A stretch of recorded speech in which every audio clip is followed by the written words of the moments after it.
Coba perhatikan sebentar saja, hampir di setiap sudut jalan sekarang ada ayam crispy. Gerobak kecil, tenda sederhana, spanduk seadanya, harga 10 sampai 15 ribuan, dan yang menarik, hampir selalu ada pembelinya. Siang ramai, sore ramai, malam pun masih ada yang antre. Fenomena ini bukan cuma terjadi di kota besar, tapi juga di kota kecil dan pinggiran. Seolah-olah dalam beberapa tahun terakhir, ayam crispy pinggir jalan tumbuh lebih cepat dari yang kita sadari. Padahal di sisi lain, brand besar ada di mana-mana. Mereka punya iklan, punya tempat nyaman di mall, punya sistem franchise rapi, dan modal yang tidak kecil. Secara logika, seharusnya pemain kecil seperti ini sulit bertahan. Tapi yang terjadi justru sebaliknya, jumlahnya makin banyak dan tetap hidup. Lalu sebenarnya apa yang sedang terjadi?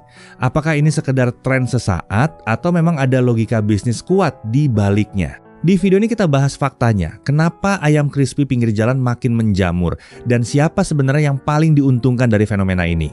Kalau kita mundur beberapa tahun ke belakang, ayam crispy pinggir jalan mungkin cuma 1-2 di satu kecamatan, tidak terlalu mencolok, tidak terlalu banyak pilihan. Tapi sekarang coba lihat lagi, hampir setiap beberapa ratus meter pasti ada. Di dekat sekolah ada, di samping minimarket ada, di depan perumahan ada, bahkan di jalan kecil yang dulu sepi pun sekarang mulai muncul gerobak serupa dengan banner warna-warni dan tulisan harga yang besar. Fenomena ini bukan cuma di kota besar yang daya belinya tinggi, di kota kecil pun mulai ramai. Bahkan di daerah yang dulu identik dengan warung tradisional, sekarang ayam crispy ikut masuk dan diterima pasar. Artinya ini bukan sekedar tren di satu wilayah, tapi sudah jadi pola yang lebih luas. Pertanyaannya sekarang, apakah ini cuma euforia sementara karena sedang viral dan gampang ditiru, atau memang ada model bisnis yang cukup kuat di baliknya sehingga banyak orang berani masuk dan bertahan? Kalau hanya tren biasanya cepat naik dan cepat hilang. Tapi kalau ini soal sistem yang menguntungkan, ceritanya bisa berbeda. Fakta pertama, modal masuk rendah. Salah satu alasan paling masuk akal kenapa ayam crispy pinggir jalan makin banyak adalah karena modal masuknya relatif rendah. Untuk memulai bisnis ini, orang tidak perlu menyewa ruko mahal di lokasi premium. Tidak perlu bayar listrik besar untuk AC, tidak perlu desain interior yang estetik, dan tidak perlu renovasi besar-besaran. Cukup gerobak sederhana, kompor gas, alat penggorengan, freezer kecil untuk simpan stok ayam, dan bahan baku yang mudah didapat. Secara hitungan kasar, ini jauh lebih ringan dibanding membuka restoran atau franchise besar. Karena tidak ada beban biaya tetap yang terlalu tinggi, resiko awalnya juga terasa lebih kecil. Orang yang punya tabungan terbatas tetap merasa berani mencoba.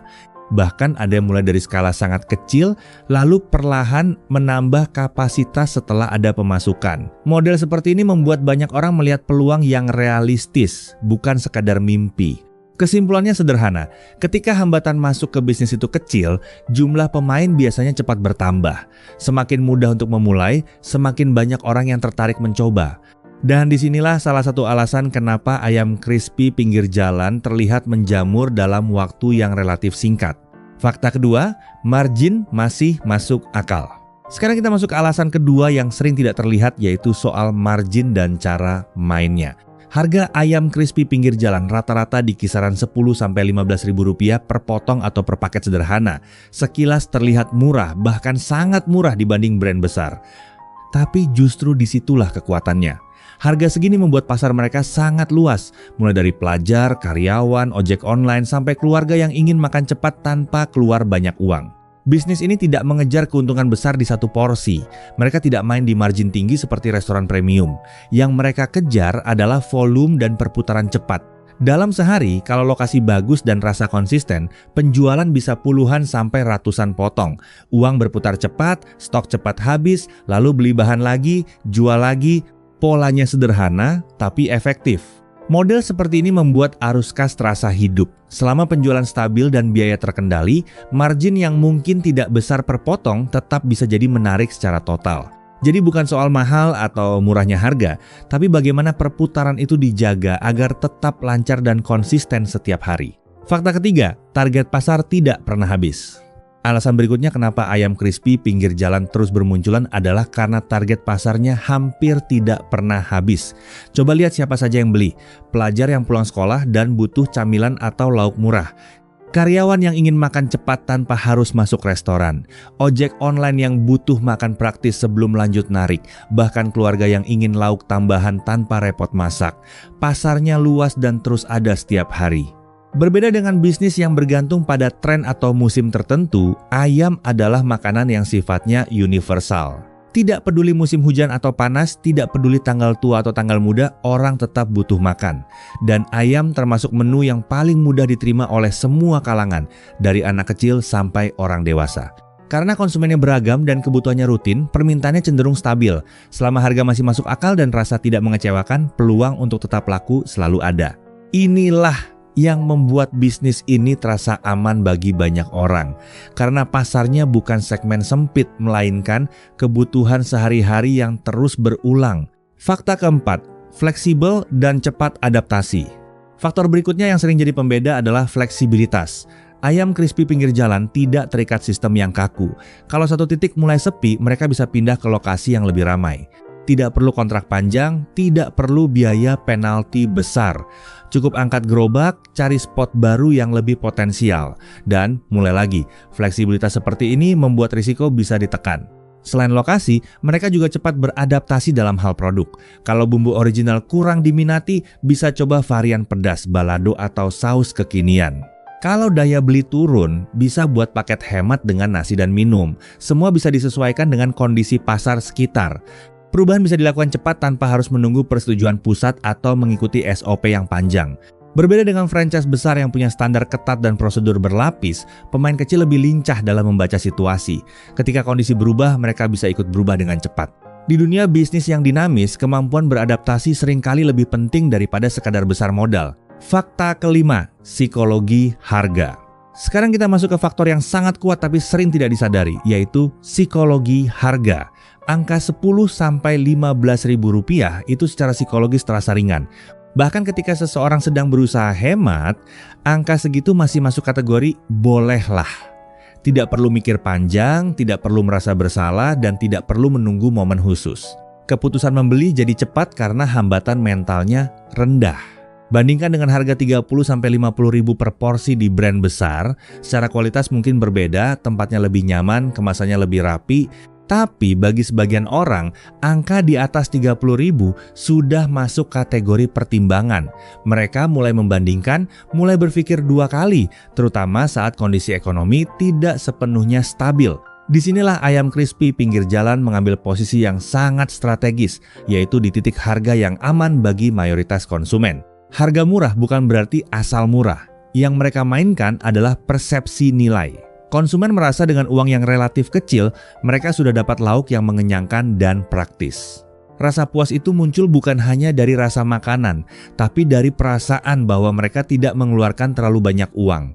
Ketika harga terasa aman dan terjangkau oleh banyak lapisan masyarakat, volume penjualan lebih mudah terbentuk. Inilah kenapa model harga seperti ini membuat bisnis ayam crispy pinggir jalan tetap relevan, bahkan saat daya beli masyarakat sedang diuji. Fakta keenam, ekonomi lagi berat.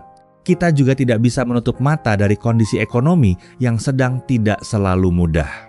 Ketika harga kebutuhan pokok naik, ketika biaya hidup makin terasa, dan ketika penghasilan tidak bertambah secepat pengeluaran, perilaku konsumen ikut berubah. Orang mulai lebih berhitung, mulai memilah mana yang benar-benar perlu dan mana yang bisa ditekan. Di situ pola belanja ikut bergeser. Saat daya beli turun, konsumen tidak berhenti makan. Mereka hanya menyesuaikan pilihan. Dari yang biasanya makan di tempat lebih mahal, pindah ke yang lebih terjangkau. Dari yang biasanya beli paket lengkap, jadi cukup beli lauk saja. Dalam kondisi seperti ini, ayam crispy pinggir jalan jadi alternatif yang logis. Harganya masih masuk akal, porsinya cukup, dan mudah ditemukan tanpa harus pergi jauh. Bisnis yang berada di titik harga menengah ke bawah sering justru lebih tahan saat ekonomi melambat, karena mereka melayani kebutuhan dasar dengan biaya yang relatif ringan. Ketika banyak orang menahan belanja besar, pengeluaran kecil yang terasa aman justru tetap jalan, dan ayam crispy pinggir jalan ada tepat di posisi itu. Inilah mengapa di tengah tekanan ekonomi bukannya berkurang, jumlahnya malah terlihat makin banyak. Bukan karena semua orang tiba-tiba ingin jualan ayam, tapi karena model bisnis ini terasa lebih relevan dengan kondisi pasar saat ini. Fakta ketujuh, tidak semua bertahan. Walaupun terlihat mudah dan menjanjikan, kenyataannya tidak semua ayam crispy pinggir jalan bisa bertahan lama. Kita mungkin lebih sering melihat yang ramai, yang antre, yang terlihat sukses.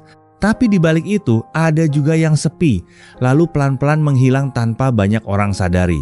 Bisnis ini memang punya peluang, tapi tetap bukan jaminan. Banyak yang masuk karena melihat orang lain ramai, tanpa benar-benar menghitung lokasi dan potensi pasar. Padahal dalam bisnis seperti ini, lokasi sangat menentukan. Salah pilih titik, meski rasa enak dan harga murah, tetap saja sulit berkembang. Selain itu, konsistensi rasa juga jadi penentu. Pembeli datang kembali bukan karena banner besar, tapi karena pengalaman pertama yang memuaskan. Kalau kualitas naik turun, pelanggan dengan mudah pindah ke gerobak sebelah. Masalah lain yang sering terjadi adalah manajemen keuangan. Karena perputarannya cepat dan terlihat ada uang setiap hari, sebagian pelaku usaha lupa memisahkan modal dan keuntungan. Uang hasil jualan tercampur untuk kebutuhan pribadi, lalu ketika butuh beli stok besar atau memperbaiki alat, kas sudah menipis. Disinilah banyak yang mulai goyah. Artinya, walaupun model bisnisnya relatif sederhana dan fleksibel, tetap butuh perhitungan, disiplin, dan strategi. Menjamur bukan berarti semua kuat. Yang benar-benar bertahan adalah yang tidak hanya ikut tren, tapi mengelola bisnisnya dengan serius dan konsisten. Oke, itu tadi 7 fakta tentang kenapa ayam crispy pinggir jalan makin menjamur. Mulai dari modal masuk yang relatif rendah, margin yang masih masuk akal dengan perputaran cepat, target pasar yang luas dan tidak pernah benar-benar habis, fleksibilitas yang tinggi, kekuatan psikologi harga, sampai kondisi ekonomi yang membuat orang cenderung memilih opsi yang lebih terjangkau. Kalau dilihat sekilas, bisnis ini memang terlihat sederhana, gerobak kecil, tenda biasa, tanpa interior mewah. Tapi di balik kesederhanaan itu, ada logika bisnis yang cukup kuat. Ada struktur biaya yang ringan, ada pasar yang jelas, dan ada kemampuan beradaptasi yang cepat. Namun seperti yang kita bahas juga, tidak semua bertahan. Banyak yang tutup karena salah lokasi, kualitas tidak konsisten, atau manajemen keuangan yang berantakan. Artinya peluang memang ada, tapi tetap butuh strategi. Fenomena ini bukan cuma soal ayam, ini soal cara membaca pasar, soal memahami momentum, dan soal tahu kapan harus mulai serta bagaimana cara bertahan. Karena pada akhirnya bukan cuma yang ramai yang menang, tapi yang tahu cara mainnya. Dan buat kamu yang sedang berpikir mulai usaha, pertanyaannya bukan modal saya sebesar apa, tapi apakah saya paham cara mainnya. Kalau menurut kamu fenomena ini menarik, tulis di komentar bisnis apa lagi yang kelihatannya sederhana tapi ternyata punya logika kuat di baliknya. Kita bedah bareng di video berikutnya. Kita tidak cuma lihat permukaannya, kita pahami cara mainnya. Subscribe channel Perintis Keras, like jika kamu suka, share jika bermanfaat. Bye-bye.